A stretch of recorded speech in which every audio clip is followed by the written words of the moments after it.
No large gatherings at hotels. The government says while some festivities may be permitted, hotels must adhere to the established COVID-19 protocols. Dwayne Anderson has that report. It's a holiday season like never before. No party permits being granted and public gatherings restricted due to COVID-19. But apart from the illegal parties, we've also received reports of gatherings taking place in hotels. So are they exempt from the gathering restrictions? Tourism Minister Edmund Bartlett says no. If you have your 10 or your 15, you can have your party. We're not violating the rules of a country in the broader sense. So there's not going to be any massive gatherings for parties in the traditional sense as you know it. Absolutely not. Some larger hotels could, however, make accommodation for these festivities. You can have a party in an area where, because of the size of it, realizing the 70%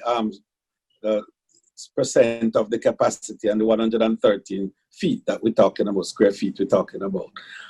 Certainly you could have groups of tens spread out in different areas enjoying themselves, but you certainly cannot and will not have groups of 20, 30, 40 in one area congregating. Meanwhile, Minister of Local Government and Community Development Desmond McKenzie says if hotels are in breach of the regulations under the Disaster Risk Management Act, the police will be taking action. We have been taking actions against hotels. We have had cases where the security forces have gone into hotels and have, put an halt to events taking place in hotels.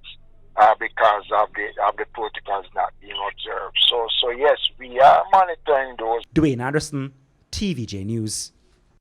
The Office of Disaster Preparedness and Emergency Management, ODPEM, has retracted an earlier announcement that the Russell's T20 restaurant and sports bar has been ordered closed. The release from the office and statements from Local Government Minister Desmond McKenzie earlier today indicated that the establishment, operated by cricketer Andre Russell, had been ordered closed due to breaches of the Disaster Risk Management Act. However, ODPEM says the press release publicizing the closure order was sent out in error. But in an interview, Local Government Minister Desmond McKenzie indicated that the entity was to be ordered closed as it has been operating without the required permits. The instructions are that these two entities must be closed with immediate effect.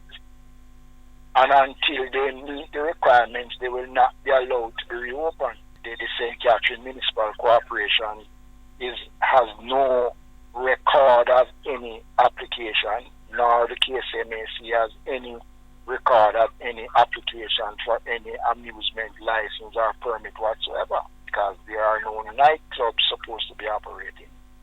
And these two facilities, one was just recently opened in the corporate area and created no ends of traffic pile-up and confusion. Now we tried to reach Minister McKenzie regarding the retraction, but our calls went unanswered.